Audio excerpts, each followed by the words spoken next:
Hello! Today's stories come from r/IDontWorkHereLady.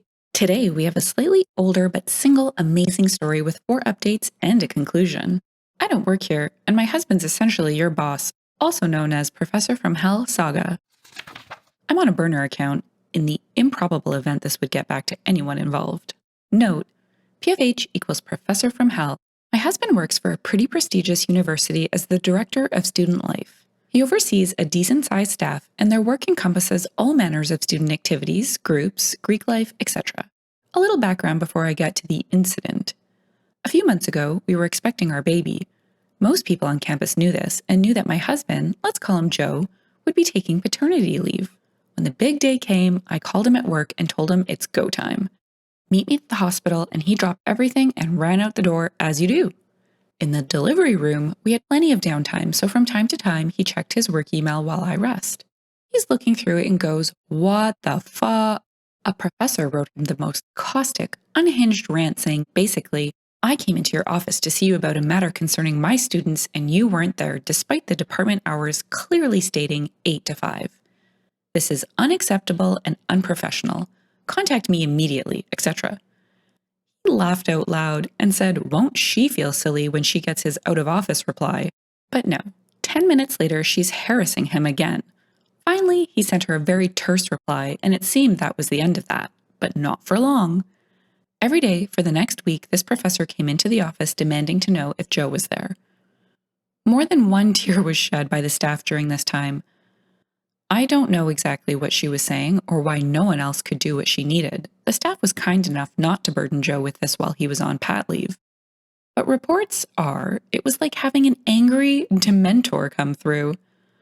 On the first day Joe returned to work, he got to meet this professor face to face. He was in his office, on FaceTime with me actually, when yelling erupts from down the hall. "Uh-oh," he says to me, "bet that's her." We hung up, and what conversation happened in that office can only be imagined. Or maybe he told me and I forgot. #newborn life. But by all accounts, she was cantankerous, irate, and incorrect in what she was trying to do, and could not be told otherwise.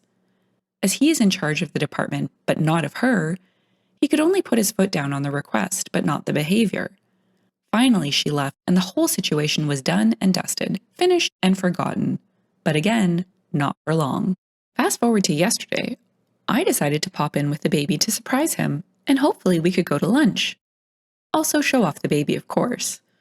When we arrived, it was squeeze all around from the office staff, and one of the ladies took the baby for a tour around the building. I've been holding that kid for 3 months straight, so I was happy to let her. Joe's admin assistant told me he was in a meeting for another 10 or so minutes, and then she went off on the baby world tour, so I decided to sit in his office and enjoy merciful silence. But, and you guessed it, not for long. Enter the Professor from Hell. I knew it was her before she said one word. She looked like an ivory tower Karen with an "I want to talk to your dean" hairdo. Does anybody do any work around here? This is outrageous. Where's the admin assistant? Why is Joe even on the payroll if he is never here? Go find him. What? Oh my gosh, are you too effing hungover to accept simple direction? What the frack is wrong with you? I'd kick your butt out of class looking like that. I don't care where he is. Go and get Joe. Oh, you think I'm a student? Professor from Hell mockingly said, "Oh, I'm going to pretend I'm not a student now sitting in the office with the university sweatshirt and a book bag. What group are you in? Because Joe will be very interested to hear how inept you are." I'm like, book bag? Oh yeah, diaper bag. At this point, I decide to ride this out and hope he comes back and sees it in progress. Okay, let's say I'm a student. Why do you think I work here? That was exactly the wrong, or right, depending on your point of view, thing to say. This lady came undone in a torrent of maniacal hissing and shrieking. Her vitriol knew no bounds as she directed it at me, the office staff, my husband, all students except hers, the building itself. I've never seen such a tantrum. Give the baby a few years. As she's having her meltdown, I moved out of the chair where I'd been sitting and settled up to a photo of our wedding that Joe hung up. I leaned against the wall like a laconic cowboy with my foot up, arms folded, smirking. Unsurprisingly, she didn't notice the similarities between the beaming bride and the dumpy, sleep-deprived chick standing before her, but I remained committed to the con. After after several moments of a nonstop torrent of verbal abuse, "Joe's not even fit for a community college. How the F did he get a job here?" was the one that made me chortle. She didn't like that much. I hear a flurry of footsteps coming flying down the hall. The admin assistant comes sliding through the door like Kramer, face white as a sheet. I ask her if Joe Jr. is okay. Another coworker had him in another office because they heard Professor from Hell and didn't want his baby self to learn what madness lurks in the world at such a tender age. She has exactly enough time to answer yes before Professor from Hell unleashes the kraken in her direction, vis-a-vis the ineptitude of moi, clutch pearls. The admin assistant says, "Wait, what are you talking about? That's Mrs. Me." Me, still posed like the Marlboro Man, points at my picture. And right on cue, here comes the man of the hour, Joe, complete with Joe Jr. in arm. The coworker holding the baby had called his cell phone and told him what was happening and to get back here ASAP. Joe was livid, but that eerie, scary sort that is a Schadenfreude lover's delight when directed at a deserving recipient. He handed me the baby and asked if I was all right, then turned to Professor from Hell. "Get out. Do not come back until I've spoken to your department chair. I'm going to lunch." Boy, do I have a story to tell you. And out the door we swept off to lunch, where we got pizza and migraines from laughing so hard. At this time, I don't know what action is being taken against Professor from Hell, but if asked, I will sure be happy to give testimony. Edit. Thank you so much for the silver friends, and I promise all you guys that I'll update this every step of the way. I have no idea how long these things take, or if they'll even want to talk to me, but I cannot wait to see how this goes down. Also, if you guys run into Joe, I never wrote this. You don't know anything, and this story is certainly not on the internet. Update. Okay, Joe talked to the head of the Department of Engineering, and turns out Professor from Hell is an associate professor from Hell, and therefore untenured. Mwahaha. Joe is leaving for a conference tomorrow and won't be back until Wednesday, so I probably won't know more until then, but stay tuned. Update 2. Admin Assistant is gathering up a paper trail of literal papers that Professor from Hell has submitted that she isn't allowed to and checks she's signed that she can't sign. She'll also be forwarding all abusive emails from Professor from Hell and making a written statement of Professor from Hell's behavior. Joe will probably send the emails he's received to HR and the department chair, but he's not as heated now, on his own behalf, but still livid about the way the staff are being treated, as he was the other day, and might not press too hard except in support of the staff. Update 3. Not a very exciting update, but the admin assistant has submitted her complaint to HR.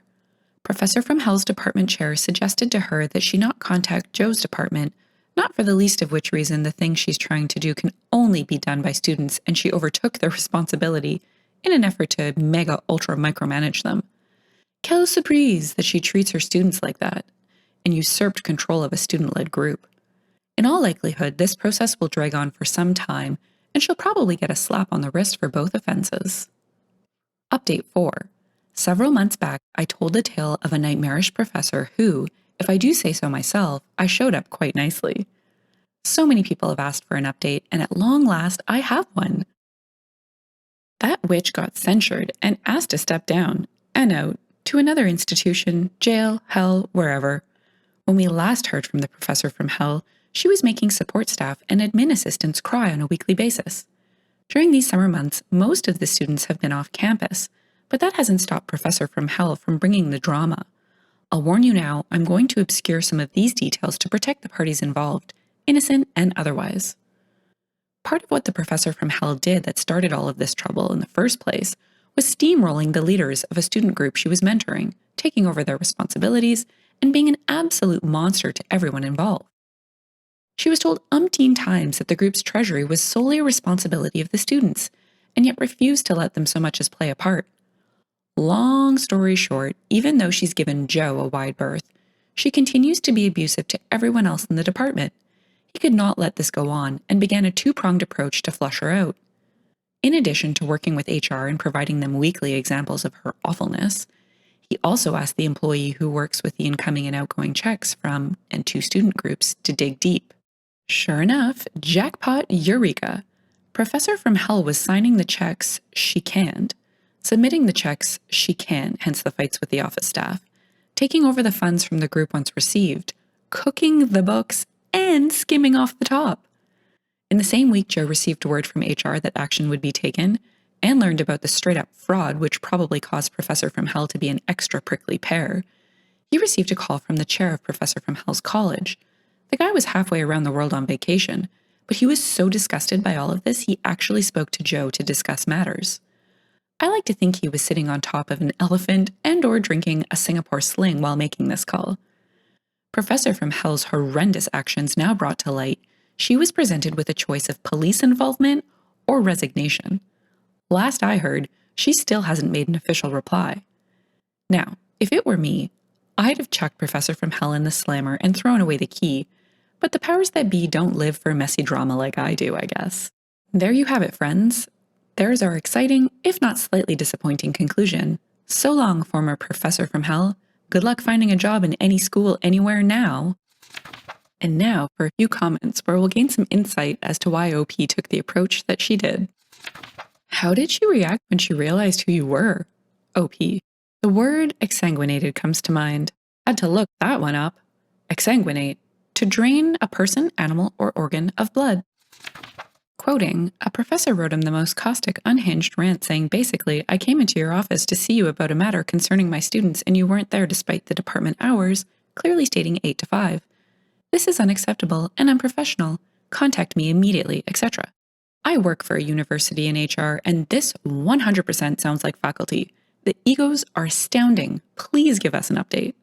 OP. It should come as no surprise that she teaches engineering. Did you work customer service for a while? Because I feel you've been through the same cesspool I have and long for a good comeuppance like this. OP. Why, yes, I did. I actually worked in a de-escalation role and I kind of miss it. So this was a dream come true to be able to be sarcastic and skip out of there without recourse. What a saga. Don't you just love when justice gets served and the people deserve it ever so much? That stereotype of a professor smoking a pipe while listening to classical music and talking to you like a child, that has to be based on something, right? I've met a lot of lovely educators at all levels, and then some that wear their oversized egos on their chests like a badge of honor. Like the subject of our story, who got crushed under the weight of that ego. If you've enjoyed the story and would like to hear more, consider liking, subscribing, and leaving a comment. Thanks, and bye for now.